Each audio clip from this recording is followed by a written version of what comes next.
ठीक है, किसान परेशान है। ठीक है अशफाक जी।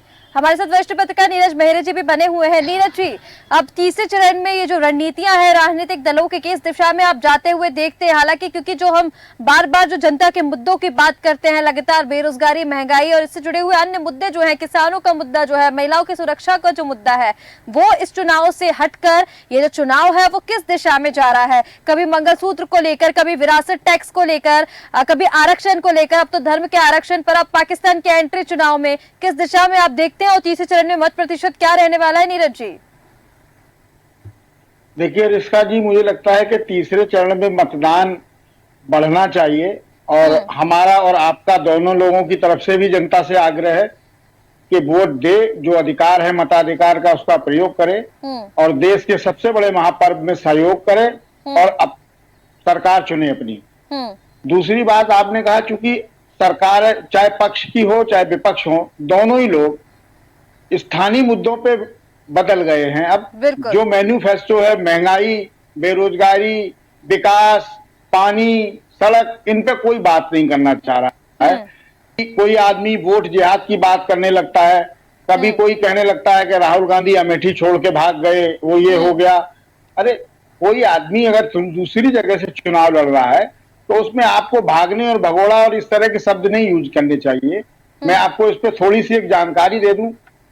अटल बिहारी वाजपेयी रहे हों, राजनाथ सिंह रहे हों, मुरली मनोहर जोशी जी रहे हों, कल्याण सिंह रहे हों, उमा भारती जी रही हों, सोनिया गांधी रही हों, इंदिरा गांधी रही हों, सभी ने सीटें छोड़ी हैं। सभी लोग दूसरी जगह से भी लड़े, कभी कहीं से लड़े।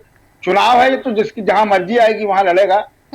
हार जीत का फैसला तो जनता को करना है, लेकिन स्थानीय बातें और मंगलसूत्र, इनकी बात हो रही है सड़क पे।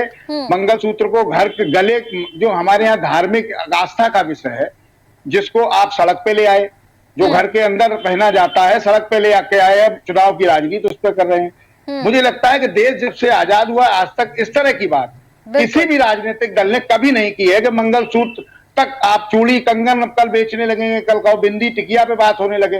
तो विकास की बात करिए, महंगाई की बात करिए, बेरोजगारी की बात करिए, इस पे कोई चर्चा नहीं हो रही है। हिंदू मुसलमान की अब एंट्री हो गई है, पाकिस्तान की एंट्री हो गई है। तो ये सब जो चीजें हैं, जो स्थानीय मुद्दे जो बदल रहे हैं बार बार, उससे साफ जाहिर होता है कि भारतीय जनता पार्टी बौखला गई है और असमंजस की स्थिति में है कि हम क्या करें।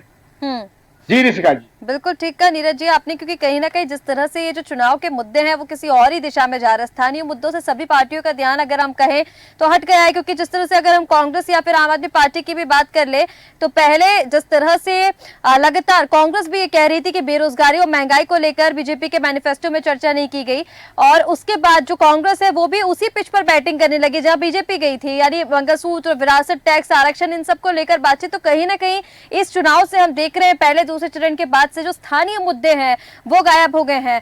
वेद प्रकाश जी, आप हाथ उठा रहे थे, जल्दी से कम शब्दों में अपनी बात पूरी कीजिए।